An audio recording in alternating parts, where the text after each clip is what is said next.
Hello, this is Inside the Press Box with Sunil Sunder Raj for the Everyday Fan Sports. I'm happy to be speaking with Brian Kennedy, the head coach of NJIT men's basketball today. Thank you, Coach Kennedy, again, for taking some time out to speak with me. Said the 2021-22 regular season opener against Merrimack at the Wellness and Events Center on November 11th. Fast approaching, Coach. Can you talk about again, how excited you are and the rest of the team, said for this moment? Well, first off, thank you for having me, Sunil. And, our season opener is right around the corner. We're really excited. Our players are working extremely hard. I think it's going to have even a heightened, feel this year after last year, what everybody went through. All the college basketball teams out there and everybody out there, I think it gives our players a new appreciation for things that, maybe were taken for granted in the past. Can't wait to have our fans back first and foremost. Yeah. That includes family and friends and, just really looking forward to having a more normal college basketball season than what was presented last year, but very excited. Can't wait. Yeah. I mean, when we talked, a year ago, Coach, talking about the 2020-21 season, games on the weekends, Saturday and Sundays. And it said just, with the protocols, with practicing, I had to ask you just personally what this past year has been. And then even when the season ended, from that time on until you got back into preparing, for this upcoming season, just had to ask you, just overall what this has been, for you. Last year, I think, we took a different approach. It wasn't, it wasn't only about wins and losses. It was about the health and well-being of the student athletes, and my staff. And first and foremost, the mental health, something that, isn't always talked about, but the daily grind of getting up, early in the morning to get tested, practicing, playing, without fans. We tried to turn that into a positive. There were so many people that were affected by this insidious, disease that, weren't able to do things that we were able to do. So just to have the ability to play, to be together, to have an outlet, to have a physical outlet, I think was terrific for our kids. I give all the credit to, our administration led by Lenny Kaplan and our president, Joel Bloom, that gave us this opportunity. We took it as a different approach. We felt like it was a privilege to be out there and play and compete. So, this year it's kind of back to more normal than it has in the past. We're not bypassing, the effects of COVID and what's still out there, the different strains and so forth. We're still, we're still doing our best, as far as, to help prevent the spread of it and, to help, our fellow student athletes and students that are on campus, professors, everybody, at NJIT, has done a very good job of understanding where we're at and understanding that it could go back to where we were at. So, I think everybody's been pretty diligent about practicing safe protocols, here on campus. Yeah. So, not only with the challenges with the COVID-19 pandemic, also was the first year in the America East Conference, said for NJIT men's basketball. It said, I believe 7-12 last year, 6-10 in the America East, said you were able to play, said in the tournament, the America East tournament. Can you talk about the first year, said in the America East, Coach Kennedy? Yeah, it gave us a taste of what was out there. We play a lot of America East teams, previously in our non-conference schedule. But it did give us somewhat of a taste of the league. It wasn't complete. We got affected by COVID. Heading into our last series against Binghamton. We were really, I thought we were in a pretty decent position to wrap up the 4th seed and going into that. And unfortunately, we weren't able to. But, to be able to experience the competition in America East, to play, to play teams like Vermont and Stony Brook in a conference atmosphere, and everybody else included, it did give us a good taste of what is to come this year. Yeah, I was looking at, of course, the standings from last season, and top teams, UMBC, Vermont, New Hampshire, and Hartford, but UMass Lowell ended up winning. Said the America East, tournament is a championship. I had to ask you, what you see, for this season, the outlook, in terms of the conference, and I said where NJIT men's basketball stacks up as well. I said with these other teams, Coach Kennedy. It's a terrific conference. Hartford, who won it last year, has everybody back. Vermont has been, the standard bearer of the conference the last, past decade. And then you have teams like New Hampshire, who's brings most of their squad back, and is prepared to have one of their better teams that they've had. And so, and that's not including excluding anybody. UMass Lowell, Binghamton, Albany, UMBC with new coach Jim Ferry, who's a good friend and an excellent coach. The league top to bottom is really, really solid. And it's going to be a challenging time for us, for sure. Again, I think the coaches poll is not out right now, but I would imagine that Stony Brook and University of Vermont and Hartford are right there. And I believe University of New Hampshire's would be close behind. So I think looking at entering this season, that's what we're looking at.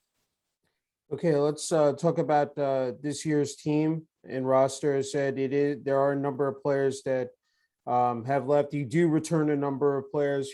Said Sullivan, Diakite, Dylan O'Hearn, Miles Coleman, Antoine Butler, Mecca Gray, Kel DeGraff, and Demir Faison. So, wanted to ask you just so far how it said training camp has been going, and just preparing, and it said what you see out of this roster so far, Coach Kennedy. Yeah, we're, I'll start with Suleiman Diakite. Okay. So our most experienced player coming back. Yeah. For the last 2 years, Suleiman has played with a torn labrum.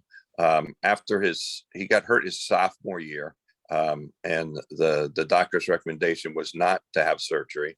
And it healed up by itself in the off season. And then last year during the Vermont game, he tore it again. So okay. he was a real warrior out there, a real champion. He played the remainder of the season with it, and was probably at conservatively probably at 50%. So he had surgery the day after the season was over, and is recovered fully 100%. And he looks fantastic in the preseason. And, I'm really happy for Suleiman. He's a great ambassador of our program. He's an honor roll student, honors program guy, computer science, cybersecurity, just a model student athlete. So, he does everything the right way. So I'm just happy that he's healthy, and can be able to show his talents on the court this year. So really excited for Suleiman. A couple of our other returning players that you had mentioned, I'll lump three of them together: okay. Antoine Butler, Dylan O'Hearn, and Miles Coleman. Yeah. While last season they didn't have a full season. Miles unfortunately had spent close to 50 days in quarantine because of the COVID. And then when he came back, he turned his left ankle and then got healthy and then turned his other ankle. So he had a really broken season, but he's come in preseason in great shape. He's really focused and has been playing very well. Dylan O'Hearn, Dylan had some highlights last year and some games where he played terrific, but at the end of the season, Dylan suffered a torn patella tendon in his foot. Patella tendon? No, he had, what do you call that in your arch when the runners get it all the time? I'm sorry. I'm not plantar fasciitis. Plantar fasciitis. There Yeah. You go. So, my apologies. No, to it's everyone. okay. So he tore his plantar fasciitis, which is, extremely painful injury. But so he missed the end of the season, and Antoine was all season long was battling a back injury. From preseason. So he really wasn't 100% all season. So they're all back now. They're all healthy, and they've come in focused and ready to go. So that was their first year with the program. So we're really looking. While they have some some good experience with them. It will be a new experience for them as well. Kel DeGraff, last year came back. He was playing. He came back from ACL and MCL surgery, which is quite a lot. And I thought he really made some great strides. And he's fully 100% healthy now. And looking for him to have a breakout year as well. He's got experience. He's added about 25 pounds of muscle. He works really hard, and so we're looking forward to really good things from Cal. And the other player that you have mentioned is Demir Faizan and Jason Murphy, two players who just have been good program players, have gotten better and better. Demir has unfortunately, this is the first year that Demir's been healthy. His first year he had knee surgery. Last year he had a really nagging toe injury, toe turf, where he had to have surgery on it. So he's back. It's his first time he's healthy. So and Demir's a very versatile player. He can play a lot of different positions. And Jason Murphy is a player who's just put his nose to the grindstone and worked hard every single day, and has just gotten better and better. And at 6'9", 240 pounds, he brings a lot to the table. So those are our returning players. And they've all been really focused and really geared up towards the season, and really excited for them. As far as our newcomers are concerned, I'll start with Matt Fall. Matt Fall is a graduate student from Holy Cross University, graduated from Holy Cross with a chemistry degree. Matt's a terrific two-way player, both offensively and defensively. Last year, he averaged for Holy Cross, 12 and 5. He was basically a 3-year starter for them. One of the years he led the Patriot League in block shots. He's a very versatile big man at 6'9", can shoot the outside three and can go inside as well. Then James Lee, who's a junior college All-American from Salt Lake City Community College by way of Baltimore. Really talented player. He is a 6'4" guard that brings great athleticism to that position.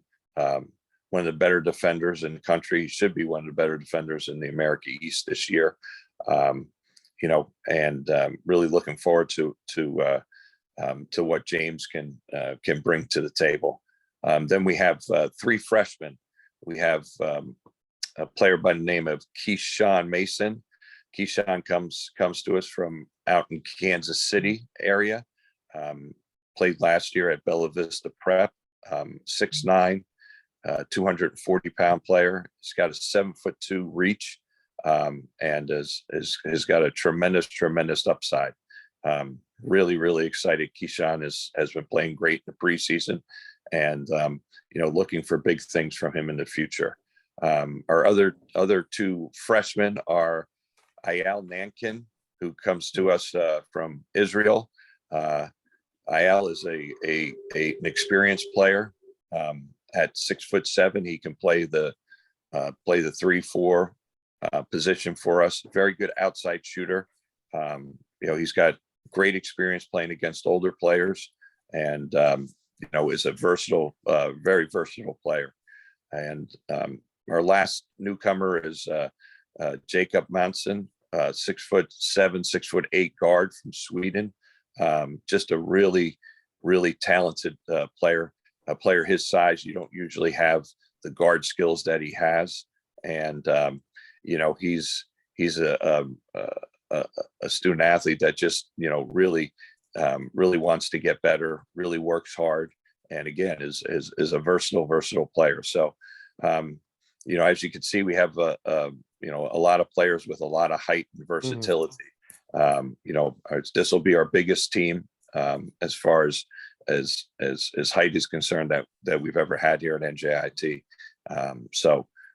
We're going to use that to our advantages by doing some different things out there on the court than we have in the past. But as a whole, the group has been working tremendously hard, very focused. I'm really happy with the way they approached the season, approached this preseason, and have taken on the challenge of getting better and better each and every day.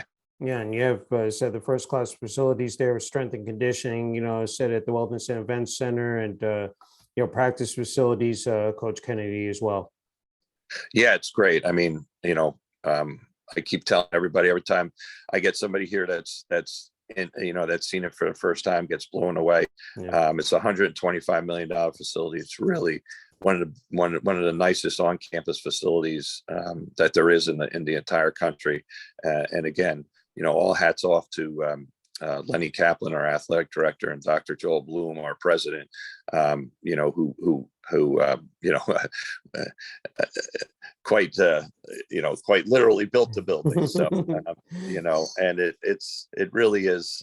We just had a Hall of Fame dinner in the building the other night, and and Mr. Kaplan, Lenny appropriately said, this building has been built by all the predecessors that have been here, all the, the people that, like Damon Callens, a men's basketball player who was inducted into the Hall of Fame, all the blood, sweat, and tears that they put in, over the years, really helped forge what is now known as the WEC, the Wellness, and Education Center. Yeah. And players that I coached, the Damon Linds and Tim Colemans and Abdul Lewis's and DeAndre Wilsons of the world, all had a hand in all that. So yeah. I had to ask you this. I don't know if you're permitted to talk, if you want to discuss it. The players that departed from last season, and they were integral pieces, said of this program the last, last couple of years. We're talking about Zach Cook, San Antonio Brinson, and Diego Willis. I mean, I don't know if you just, want to comment, said just on what those players, said not only meant to you personally, but also to this program, Coach Kennedy. Sure. I don't have, I don't have a problem with it at all. But like Zach Cooks, was a great player here. Zach graduated from school here in 4 years, and was looking for a different opportunity, and and to continue on with his graduate classes. So, and I wish Zach and I still talk quite a bit, and I'm looking forward to watching him and the success that that he has, and I'm sure that that he'll bring to Hofstra University, where he's going. The other two players, San Antonio Brinson, again graduated. In 4 years, spent 4 years here and graduated. San Antonio is going to continue his career down at Texas A&M Corpus Christi, Okay. A school down south in Texas, obviously. And, San Antonio, was here for 4 years and did a great job. Comes from a beautiful family, and, we wish him nothing but the best down there. And Diego Willis, Diego wanted to be closer to home. He's very close to graduating, even though he just started his senior year. But he wanted to be in an area where his family, who haven't been able to see him play at all for the past 3 years. So he's going to Stephen F. Austin, which is a school which is obviously it's down in Texas and much closer to his home in Mexico, where his parents can actually drive to his games. So, and understandably so. Yeah. But 3 players who had great careers here. Especially, with Zach, but, there always comes in, no matter, there's always an end to a story. So, when I recruit kids and sit there with their families and so forth, my first priority to them is that, their son is going to, if he stays for 4 years, he will graduate here. So, as far as San Antonio and Zach are concerned, they both graduated with their degrees, their management degrees in business, which is fantastic. And Diego is well on his way. He was, just a few classes short from graduating. He took advantage of the summer, the summertime classes, and was way ahead. So, he will graduate as well from down there at Stephen F. Austin. So, and wish those players the best. And, we have a new team though. Really excited about the talent of our new team. It's really hard to replace someone of Zach's talent, but, but I'm really excited, very, very excited. I think we have an overall upgrade of talent on the team. We have a lot of newcomers. Our challenge is going to be to integrate the newcomers into our style of play. But we're very excited about it. Very excited. Just have a couple more. Can't thank you enough for the time, Coach Kennedy. Sure. Well, before I get into the schedule, I wanted to I don't want to forget about your staff. I think they're just as important. You actually have a new assistant coach who I interviewed, said a while back, and Ricardo Rush Jr. There's also Jeff Rafferty and Joe Kutowski. Can you just talk about said what they've meant to you, and just again done also absolutely outstanding job as well. Can you just talk about them? Oh, sure. A great staff. I have 3 members of my staff who've been with me, for a while now. First and foremost is Jeff Rafferty, who's been here. Jeff has done a terrific job, on and off the court. And, Joe Kutowski, Joe moved up. Joe was the director of operations for a while. He moved up to a full-time assistant, has done a great job, in recruiting, and has made some really good inroads in overseas in Europe and in the junior college ranks as well. And then Danny Manuel, who is Coach Manuel is our director of basketball operations. He keeps us organized. His job, description is, to do all the little things behind the scenes, and so forth. So, Danny is a tireless worker, and, is up, his first one in, last one out mentality. And then, last but not least, Ricardo Rush, who you mentioned. We're so excited to have Ricardo with us. Ricardo brings a tremendous background, has a lot of contacts in the DMV, the DC, Maryland, Virginia area, Baltimore, Washington, DC, Northern Virginia. He's worked with the University of Maryland. He's worked with the Orlando Magic. He's coming to us most recently from an assistant coaching position out at Salt Lake City Community College. During the recruitment of James Lee, I really got to know Ricardo and saw, what a tremendous talent he was. And, we're lucky to have him here, and really excited that he's going to begin his coaching career with us. That's great. A couple other guys I definitely want to mention. I think they should not be left out, because I look up and down, said with the staff members, you got Bobby Fisk, you got your head athletic trainer, Matt Koss, and also Miles Rudnick, assistant media relations and digital strategy officer. Just talk about those guys. And just again, it takes a whole village, as far as, a program. Can you talk about those guys and again, the job that they've done, Coach Kennedy? Sure. Not to exclude anybody within our athletic department, but it starts, really starts first and foremost with Lenny Kaplan, our athletic director, then with Margaret Heffernan, everybody knows her as Peg, as our senior women's administrator, and Andrew Schwartz, our associate athletic director, Joe Vaca, our businessman who does, is tireless worker behind the scenes, Stephanie Polari, who is our head sports information director, and so many other people out there. But then, when you talk specifically about the men's basketball program, three gentlemen who work with us, on a daily basis. First and foremost, I would say is Matt Kosh, our trainer, who,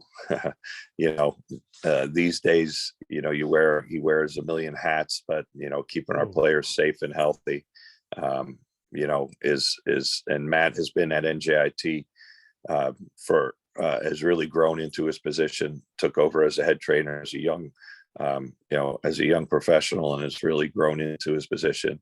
Matt travels with us all the time, is with us all the time. He is a true member of our family. As with Bobby Fisk, I think Bobby Fisk is one of the best strength and conditioning coaches in the country. For men's basketball, Bobby was a former college basketball player himself.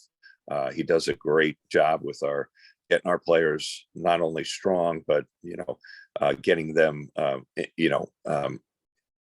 getting them in a situation where injury prevention is the most important thing.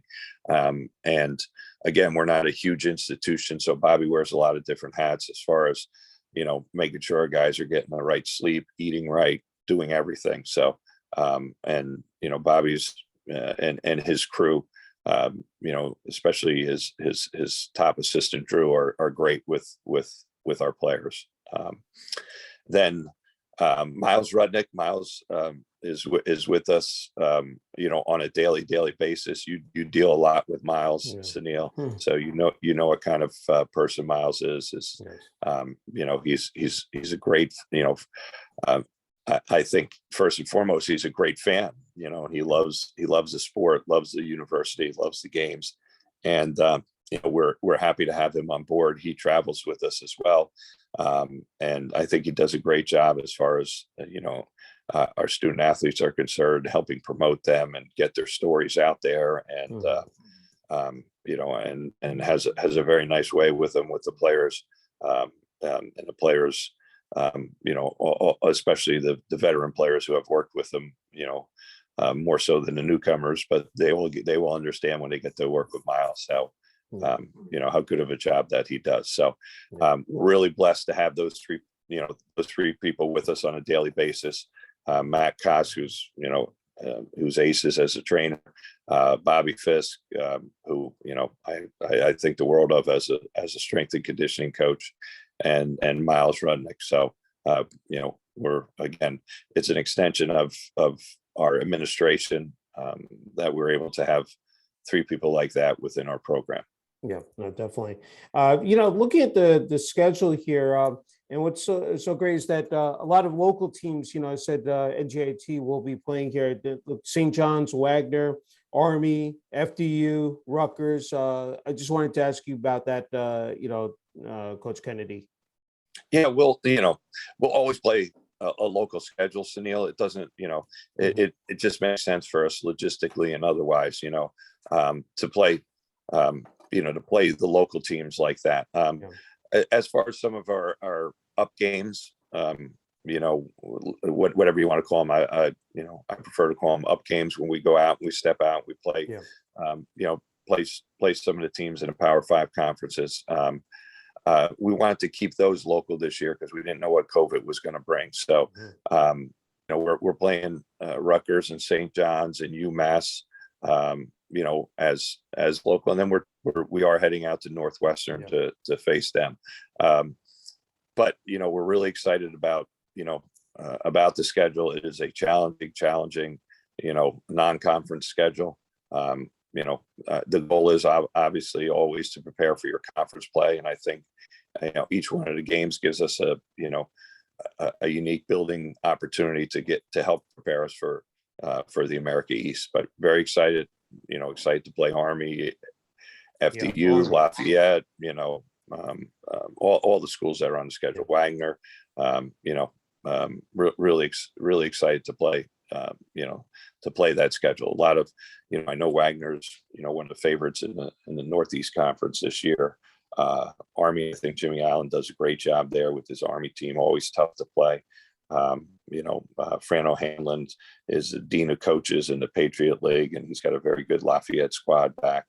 I can go on and on about each and every school. They're all going to be tough. They're all going to be tough matchups, including our first matchup against Merrimack University. They're a team that plays a totally unique style in Division I these days, in the sense that they play 40 minutes of zone.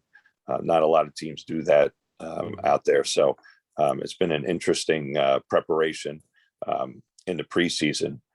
Normally, coaches usually wait till the end because you don't see much zone these days with the 3-point line. But they do a great job with it, have had a lot of success, and it's a different style. So our players are going to have to be ready. Mm-hmm. I mean, I see those first two conference games at UMass Lowell, I believe, and at Binghamton. So it's right off the bat with the speaking of the conference, the America East, that's not easy. Said the first two in the row before you come home, of course, for the whole conference home opener. I don't. It always seems like we have. I don't want to say short end of the stick because, but it always seems we have a difficult challenges. But nothing worthwhile in life is easy, right? So that's right. And we love the America East.